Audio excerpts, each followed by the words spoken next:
Believe it or not, Kamala Harris has finally released some policy. But before you go run into her website to actually read her platform, let me explain just a little bit.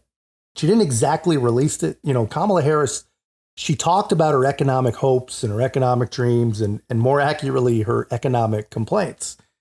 And if you're a dim leftist who relies on propaganda in order to do what you think is thinking, then you probably believe that that was actual policy. But if you actually know how to think on your own, can actually look at things objectively, then you're going to recognize that for exactly what it was. Her version of releasing policy was just a vapid sounding modern communist manifesto, essentially. And here's the best part, man. Everything she complained about can be tied back to her. And a lot of it can be tied literally directly back to her with her tie-breaking vote on the Inflation Production Act.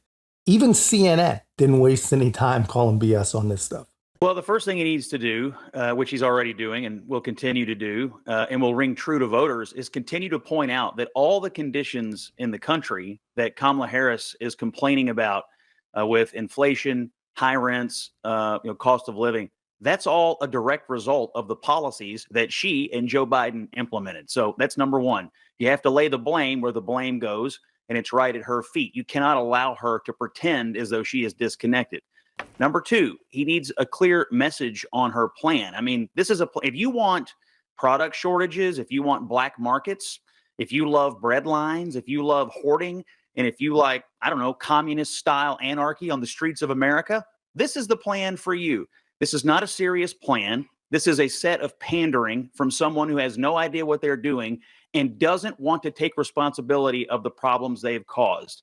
She wasn't merely a bystander. She cast votes that caused the inflation. You can't trust her to fix the inflation. That'll be the message that Donald Trump runs on. And I think the American people already believe that. So it ought to be pretty easy to sell. Obviously, we haven't actually seen any real plans. We haven't seen any actual plans or actual policies laid out. And my guess is I don't think we ever will, right? There's still, even with this garbage, there's still no policy added to the website. Still no actual serious policy discussion. Just Kamala Harris, man, an empty vessel of communist ideas, reading empty words from a teleprompter, filling the empty souls of Democrats that are all just clapping like a bunch of trained seals in some room somewhere, right? But here's the thing. If we do judge her by those empty words, Scott Jennings is absolutely right, man. Literally, I mean, bread lines and black markets would be the least of our worries. And guys, it's not just people like Scott Jennings taking their shots. Basically, the entirety of the entire liberal corporate media is not impressed, which honestly, I got to tell you, man, that restores a little bit of faith in this whole system for me, at least, if I'm being honest, because apparently these people might be in the corporate media, but a few of them have actually read a history book. And here's what I think is actually happening, right? I think that whatever crazy radicals are actually in charge of Kamala Harris's campaign, I think they got too comfortable. I think that they thought that they could say and do anything they wanted, release whatever garbage they want, and the media was going to protect them, right? Because they were right to think it, really, because that's what's been happening, But I think they thought they could literally say anything, and the gaslighters would just continue to gaslight. But it turns out these people, these gaslighters, they're not miracle workers, and things have to at least make a small amount of some sense. Catherine, I read your piece and I heard you just mention it. The federal ban on price gouging for groceries. You are skeptical of this. Why? Well, first of all, nobody can explain what price gouging means. It's like that old line about I know it when I see it. In the sense that what does it mean to have an excessive price or an excessive profit margin? That seems to be shorthand for a price or a profit margin that bugs me. That seems too high. So, it's very hard to pin down what this would actually mean. If you look at the legislation that, as I mentioned, is already in the Senate, led by Senator Warren and Senator Bob Casey and a slew of others, the particular way that this is written, which is likely to be the template for any proposal that Harris would eventually embrace, is especially bad in that it just bans excessive prices, grossly excessive profit margins, and says that the Federal Trade Commission can use any metric it deems appropriate to decide what that would mean. Which basically says, like, it's not going to be markets, it's not going to be supply and demand that's determining how much your grocery store charges you for milk or for eggs. It's going to be some bureaucrat in D.C., which seems like totally unworkable, first of all, for the FTC to be deciding, like, how much Kroger charges for eggs in Michigan. But it also would be very bad for markets. We've seen this kind of thing tried in lots of other countries before: Venezuela, Argentina, the Soviet Union, et cetera. It leads to shortages. It leads to black markets, plenty of uncertainty. And beyond that, the specific way this bill is written might actually increase prices because of some of the other language in it. Things like requiring public companies to disclose in their quarterly reports, their quarterly earnings reports, how they're setting prices, which is a great way to help them collude, which normally we don't want them to do. So anyway, the devil's in the details, I guess, for that bill, but it's really hard for me to imagine any form of legislation that preserves the spirit of what she's proposing that would not be, at best do nothing, at worst cause a lot. I'm actually blown away, man. And honestly, I'm impressed. Like I said, a little bit of faith has been restored. I guess you can only push these people so far. And apparently, American presidential candidates modeling freaking Venezuela is too far. And thank God that that's the case, because it is too far, right? And good for CNN for actually bringing on a real business correspondent. It's a Harvard-trained, I think she worked for Obama, but this is an actual serious person, an obvious capitalist. And they brought her on to talk about it instead of just some propaganda pumping, rubber stamp, right? So this is good. This is good. And I got to say, when CNN completely crushes the only policy you've even hinted at after an entire month of running for president, when the friendly networks compare you to Venezuela and the Soviet Union, that's bad. I mean, that's really bad. And honestly, with the way this is going, they might not ever let this woman answer any real questions, right? And I got to be honest, here's where I was at, man. When I listened to her speech, I was pretty damn depressed because I heard what it was. I interpret it just like these people did. But I was depressed because I thought that they were just going to cram this garbage down people's throats like they've been cramming every other stupid thing she says down everyone's throats. I never, ever, ever in a million years thought that I'd see these people tell the actual truth. I really thought we'd only get this kind of truth from people like Charles Payne, who also gave his pretty good take on what you just heard, Charles. Welcome. It's a lot, right? I mean, it's essentially what we're talking about, those gargantuan big government that controls everything. What we're talking about is a war on capitalism. They really do not believe in capitalism. And to be quite honest, Dave, when I sat down, I heard you talking about how this has surprised some people. I think I never bought in that she was shifting her spots, But then the selection of the governor from Minnesota solidified this. Yeah. They are infatuated with some sort of big government, knows all, does all, can provide all. And they are not fans of the for-profit motivation or capitalism, because it's not even about economics about them. They've got to wrap it in the veneer of economics. It's always about control. They want to control. They want to be able to pick winners and losers, and also be able to punish those losers. When they talk so vitriolically about companies, to David's point, last time Kroger reported their earnings, their profit margins went down from 3.5% to 2.9%. Now, I don't care what definition of gouging you may have. That's not it. I don't care what anyone says. 2.9% ain't gouging. By the way, they have tens and tens and tens and tens of thousands of employees. And America's got to decide. I know this is sexy. It might be sexy, sounds fair to younger people, but you have to really understand.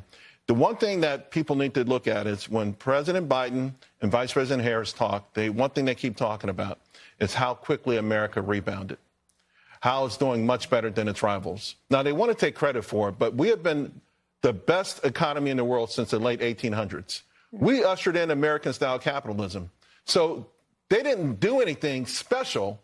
But the question is, if we are so great, why do you want to change us? Why do you want to change all of the things that made us the greatest country in the world?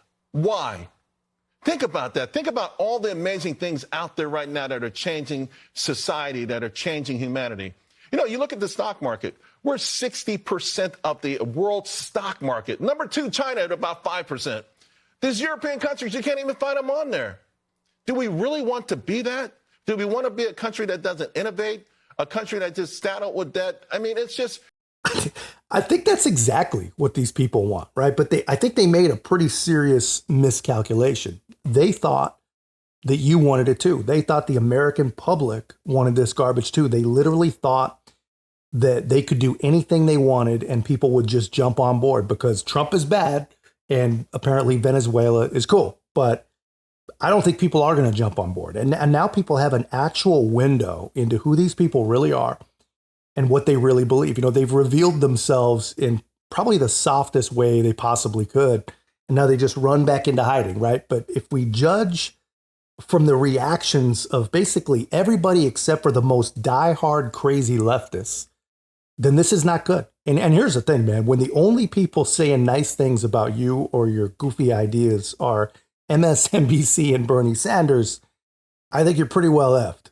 When you're saying, okay, here's the substantive stuff, here's the policy, we're putting out the papers and speeches, what it would look like. What's your reaction to what was unveiled today? Well, I think given the fact that she has been a candidate for only 3 weeks, I think she's doing really, really well in a whole lot of ways. I think what she laid out today was a strong, progressive agenda, obviously, and she's going to add to it. But, Chris, I have always believed that good policy is good politics. We got to lower the cost of housing in America. She's talking about ending medical debt so that a quarter of the people in this country who have cancer do not have to deplete their savings or go bankrupt. So I think she's talking about controlling the cost of groceries when we know that there's been massive concentration of ownership in that industry. They spike prices up, and going after them is exactly the right thing to do and very good politics. It's very good politics, very good politics. That's the praise from a lifetime socialist, a self-avowed socialist, Bernie Sanders. And it's funny when you think about it, man. This Kamala Harris experiment really is, I think it's the most bipolar campaign that maybe I've ever seen, right? They spend so much capital and so much time trying to rewrite her radical history into something like a moderate. But then they pick a VP candidate that literally capitulated to the mob so completely that his state nearly burned to the freaking ground. And then they try to fix that by having the guy lie about his white guy tacos while they interviewed each other. They literally interviewed each other while Vogue was off interviewing his dog. But after that, after you try to save that, your only other policies you release are one good idea that you stole from Donald Trump and one original idea that gets praised by lifelong socialists and lifelong socialists only, right? Honestly, I think Kamala probably needs to fire whoever is helping her with economic policy and just go back to Joey's guy. Go back to Joey's guy. He was a genius compared to this. The U.S. government can't go bankrupt because we can print our own money. It obviously begs the question, why exactly are we borrowing in a currency that we print ourselves? I'm waiting for someone to stand up and say, why do we borrow our own currency in the first place? Like you said, they print the dollar. So why does the government even borrow? Well, again,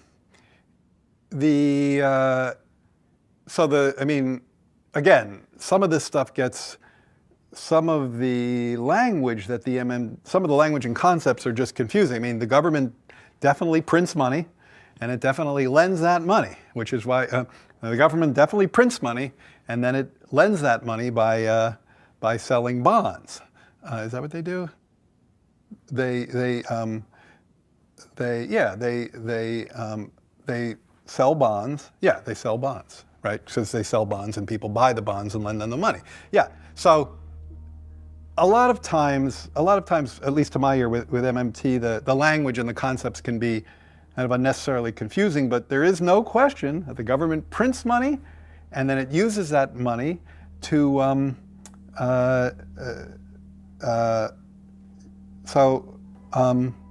yeah, I guess I can't really talk. I don't get it. I don't know what they're talking about. Like, because it's like the government clearly prints money. It does it all the time, and it clearly borrows. Otherwise, we wouldn't be having this debt and deficit conversation. So I don't think there's anything confusing there. All right. All joking aside, man, this is who these people are. This is what they believe. This is about as deep as their river runs, man. They are not serious people, and they are without a doubt not qualified. I mean, people like this is why we're in the trouble that we're in. And I wasn't kidding when I said, that whatever Kamala is offering really is a downgrade from whatever this is that we have now, man. And that, to me, is truly amazing stuff. I mean, this really may be the beginning of the end for Kamala Harris. I mean, this might actually show people who and what she really is. I hope it does, at least. But that's just my take, guys. Let me know your thoughts in the comments. If you haven't already, be a part of our growth. Make sure to like, comment, subscribe. Most importantly, share the channel. I'll see you in the next one.